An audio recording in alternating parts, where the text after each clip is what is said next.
Alright, we're back here again. As you probably saw with the title, I'm going to talk about Trump and the Trump successfully ordering the DOJ and the ATF to change the way that they list their banned guns and banned accessories rule, and to change the way that they define bump stocks in order to get rid of them by calling them machine guns. As usual, the caveats apply. You probably don't want to watch this. I'm just going to be doing this as to practice talking so that I can get used to talking in a mic without going and trailing off on nonsensical tangents. But that said, I do have something to still have to talk about, so it's going to be this bump stock ban.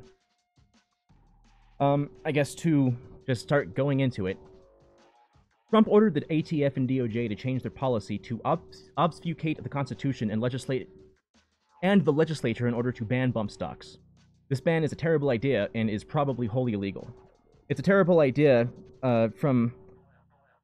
just generally from the onset, as it is to try to ban any weapon, because the whole point of the natural right of self-defense is you have the capacity to own whatever you want and use whatever you want in order to defend yourself from things that are attempting to hurt you, deprive you of life, liberty, and property.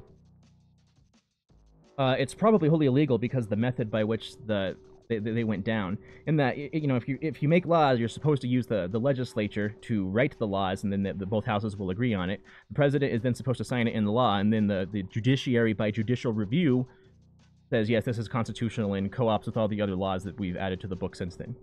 This just basically ordered the executive branch to change the law, to change the listing, to redefine a bump stock as a machine gun in order to just get rid of it, and of course all for the same stupid argument the left uses.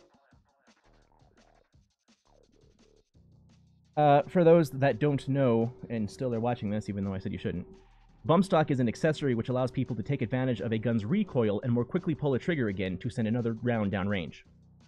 The device still requires that you pull the trigger each time that you fire the weapon, but allows people to make use of mechanical force to fire quicker than most novices could shoot with single trigger pulls. Likewise, you still have to put forward pressure on the weapon so the device can set up and... Let me start that over. Likewise, you still have to put forward pressure on the weapon so the device can set up another trigger pull to counter the recoil. So basically, this device... Well, it's a device generally, and that's what they call with a bump stock, but you can accomplish the same thing with the large enough rubber band or a rope or the loop on your belt if you're wearing jeans or pants. You fire the weapon, recoil pushes, of course, it pushes back, and then it sets it up so that just pushing forward will fire the trigger again, and it just makes it so that some people, if they're novices to firing weapons or they're not, you know, experts at it, they can have fun by pulling a trigger a whole bunch and put a bunch of rounds down range as though it was an automatic weapon, but still not exactly as an automatic weapon, because an automatic weapon you have to hold the trigger down and it has to just keep cycling until it's out of ammo.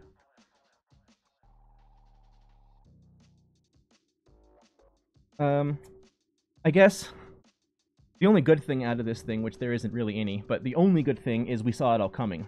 All the way back in March 2018, when Trump said he would order the DOJ to change their policies and declare the bump stock accessories illegal by declaring weapons which use them machine guns or assault weapons. So, since we saw it coming, it shouldn't come as a surprise, and if it doesn't come as a surprise, you shouldn't have to, you know, worry about being emotional about it. It's fine to react whatever way you want, whether or not it's pissed, angry, which I'm sure a lot of people are, or indifferent, or even some are happy. I've heard some people say it's good that he banned him because nobody needs or uses a bump stock. But I think on that, how I feel about it, just like, well, I saw it's coming, and I knew that I would be making this kind of video or stream as soon as it did, just because I was going to complain about it, because, again, I saw it coming, and I think the whole idea is anathema to what liberty and freedom in the Second Amendment to protect your natural rights is all about. I think Seneca was right when he said, always think up the worst case scenario, so that should it happen, it doesn't surprise you. So, since I pretty much already did that, we already knew he was going to do this because he explicitly said it, I had already kind of, you know, thought about what was wrong with it, and now that we get to see what actually it was, it's pretty easy to go into what exactly is wrong with it. To begin with, it violates Article 1, Section 1 of the Constitution, which says that only Congress has the authority to pass laws. What this did by having the DOJ reclassify it sidesteps the legislature, who were supposed to make those laws, by authorizing the executive department and the DOJ and ATF to just declare bump stocks illegal and, by March of next year, begin prosecuting people for it. Now, on that point, I don't think that they're going to be like rounding up people and looking for bump stocks or like raiding your house. What I think they'll do is it'll be an additive charge, which there's a lot of laws in the books that do that. So if they catch you with something, they can just add things to it in order to induce you to plea bargain those down. So if they have other things that they can charge you with, they can take it away. So I don't think they're going to be going after people for bump stocks. But if they catch you in the, if they catch you for anything else and they find a bump stock, they're going to add it to the charges in order to fuck with you. Now, the first problem with this is obvious. The Second Amendment says, it says, a well-regulated militia being necessary to the security of a free state, the right of the people to keep and bear arms shall not be infringed. So in addition to violating the shall not be infringed directive in the Second Amendment, this likewise violates Article 1, Section 9, Clause 3 of the U.S. Constitution, which says, ex post facto laws shall not be passed. No bill or attainder of ex post facto law shall be passed. Ex post facto law is a law which changes the legality of something by and imposing criminal penalties retroactively. Bump stocks were perfectly legal accessories at the beginning of this week. Soon, regardless of when someone bought or made their bump stocks, the damn things will be illegal and will carry a felony weapons charge if you're caught with one. I don't really understand how Trump and the DOJ didn't understand that this could be a problem here. That not only do bills have to come from the legislature, that you can't just do it by the executive, but also you have to check it with the Constitution to make sure it doesn't violate a whole bunch of other things. And this violates those two aspects of ex post facto law. And to those who make the argument, since you don't need a bump stock, it's fine to ban them, I can only respond with this. It's the Bill of Rights, not the Bill of Needs. If you don't want a bump stock, don't buy one. Taking them away from law-abiding citizens is unacceptable, and the exact same logic and argument the left uses to try to take away all guns and all accessories. Taking them away via changing the DOJ policy instead of with the legislature is literally tyranny.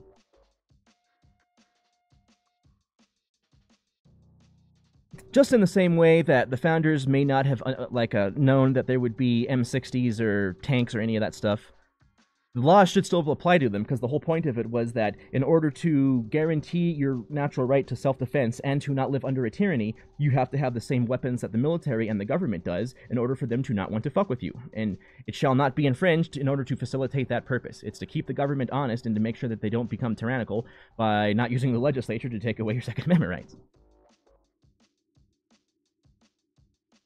In just the same way that the founders didn't expect there to be tablets and PCs and computers, just, the press, the First Amendment isn't obfuscated by any of those things. It still absolutely can apply. The government shall pass no law abridging the freedom of the press. If that same logic still applies to new technologies where the government can't get involved because the whole point of the goddamn Constitution and Bill of Rights was to try to ferment liberty, so too should the Second Amendment apply to any weapons at all. You should have exactly the same weapons as the military in general, just because that's what the founders wanted.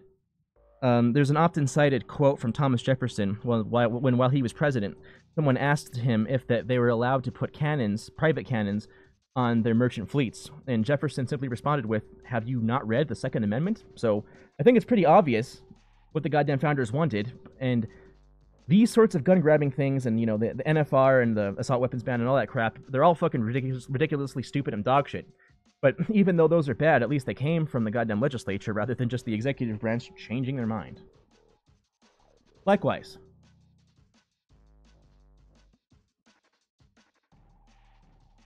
this doesn't say... Well, no, let me phrase that differently. It says, again, a well-regulated militia being necessary to the security of a free state, the right of the people to keep and bear arms shall not be infringed. It does not say, unless a gun looks really, really scary or an accessory was used by a criminal to commit a crime, then ban away. Hail communism. I don't think that the argument about the needs thing makes sense, because you don't need a car, but you're still free to have one if you want to, because it's your right to absolutely do so. Likewise, you may not need a fucking bump stock, and most people that actually know what they're doing with guns don't want them. But the problem is the government shouldn't be taking things away that are not weapons to begin with, and even if they are weapons, are protected by their natural right to self-defense as guaranteed by the Second Amendment. In my opinion, this is Trump's greatest blunder yet, and this one cannot be glossed over. It cannot be forgotten. Trump has to be held to account for this, otherwise how else will he know he made a mistake? He got some bad advice from the establishment scum in the NRA and from some of the garbage in his cabinet. The American public has to break through this and let Trump know this is exactly the opposite direction in which he should be taking the country. This is what he and the federal government should not be doing, as he was elected specifically and explicitly to not give the gun grabbers an inch so they can take a mile. The only way he will know he messed this up is if people call him on it loudly and without fear of reprisal. Now, I'm still, plenty MAGA. I'm still going to vote for Trump and thank him for all of the good things he did. But when he messes up and he does something stupid like this, you have to call him on it, or he's not going to learn not to do it. It's just like if you adopted a dog and you don't want it to piss in your house. When it does piss in your house, you say, "Hey, you stop that," and then eventually it goes, "Oh yeah, maybe I should stop that." I think that's that sort of reaction. Not that he's a puppy pissing in your house, but just that when somebody screws up, and it applies to everybody, you have to say, "You screwed up. You can't do this. Let's talk about how to fix it." If you just lie down and accept it, then this opens the door not only for this stupid process, but the process itself will make it so that the next time that the left gets in power, they can use the same exact process to ban whatever they want. They can say, "Oh, well, suddenly since we decided to arbitrarily change the way we want to define words and all that stuff, we've decided that semi-automatic weapons should be illegal too, and we can just use this method to do it," and totally obfuscate the legislature or the Supreme Court, which is what they're planning on doing. It's just a bad idea and something that we shouldn't be doing. On that note, the Obama DOJ and ATF explicitly said the bump stock should be considered accessories and not illegal because since the trigger is pulled with each recoil when you use a bump stock, it does not qualify as an automatic weapon or machine gun. Now, so it's really strange that Trump is banning gun accessories that the Obama DOJ said these are totally fine. I mean, though Obama was in charge of the DOJ, I'm sure he didn't really have a whole lot to do with that decision, but he could have put pressure on them to say that they were banned just like Trump did. Obama didn't do it, and he was an obvious, complete wannabe gun grabber.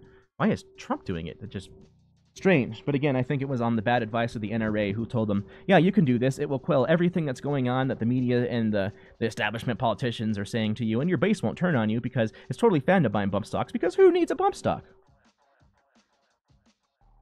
Thankfully, the GOA, or Gun Owners Association of America, Gun Owners of America, has said they will file a lawsuit in order to try to overturn the illegal and unconstitutional decision. The NRA is, of course, old and large enough that the upper echelon is completely corrupt, as upper echelons of old and large and powerful organizations always are. They're down with the establishment and gave Trump bad advice, though this whole thing probably comes primarily from that bad advice. The GOA is not yet corrupt, so it should replace the dogshit NRA as the gun rights group of note, because the NRA certainly isn't that anymore.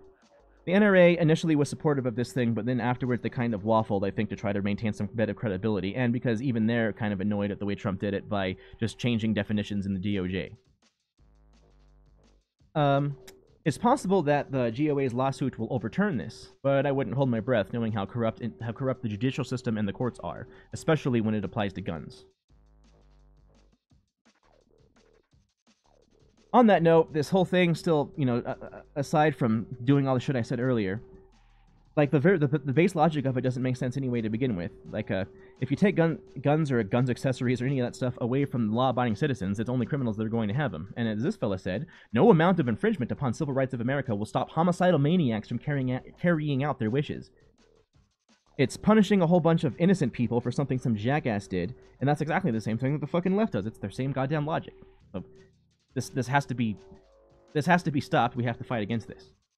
And likewise, getting back to what the NRA probably told him and what he probably got some bad advice from his council members about, it quelling the Democrats and the media, which is just the Democrats, plus fucking television criticism of it, it won't do any of that.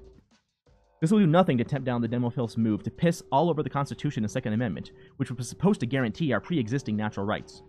The Dems will just consider it a win on the path towards total and complete disarmament. This will not stop them. It will embolden them because they will see that the pressure worked. Trump jumping on the pissing on the Constitution bandwagon is not a good thing. He won't do anything to take away the Dems' argument, and it will merely reinforce their general argument. You can't beat commies by agreeing with them and doing exactly what they want you to do.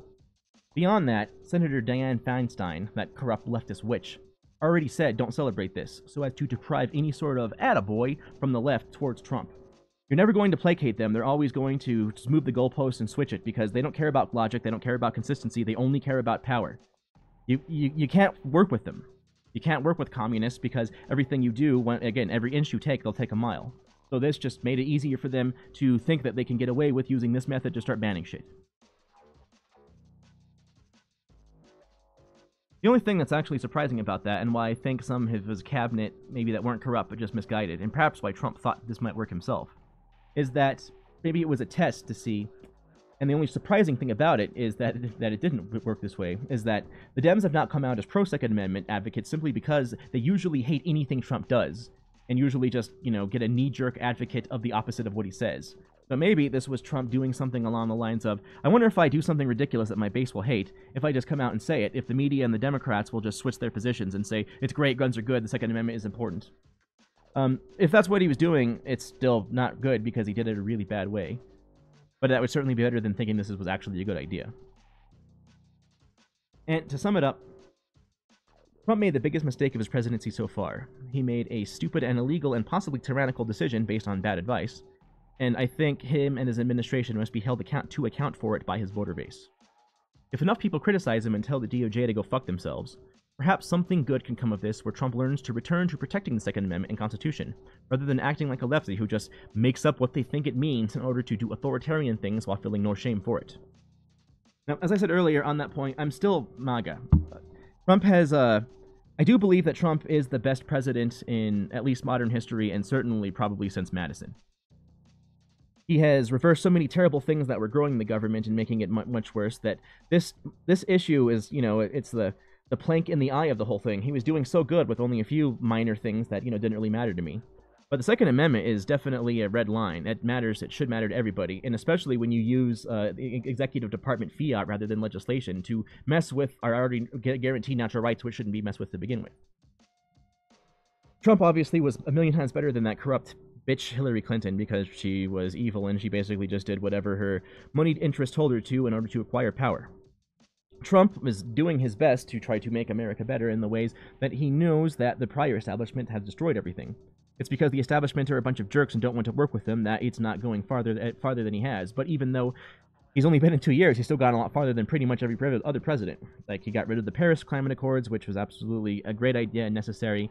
He deregulated, he started to cut taxes, he is reinforcing the border, pulling us out of Syria and possibly even Afghanistan, making the world afraid of the American military might again by rebuilding it and getting rid of all that goddamn garbage Chinese still that they were using to try to fuck everything up.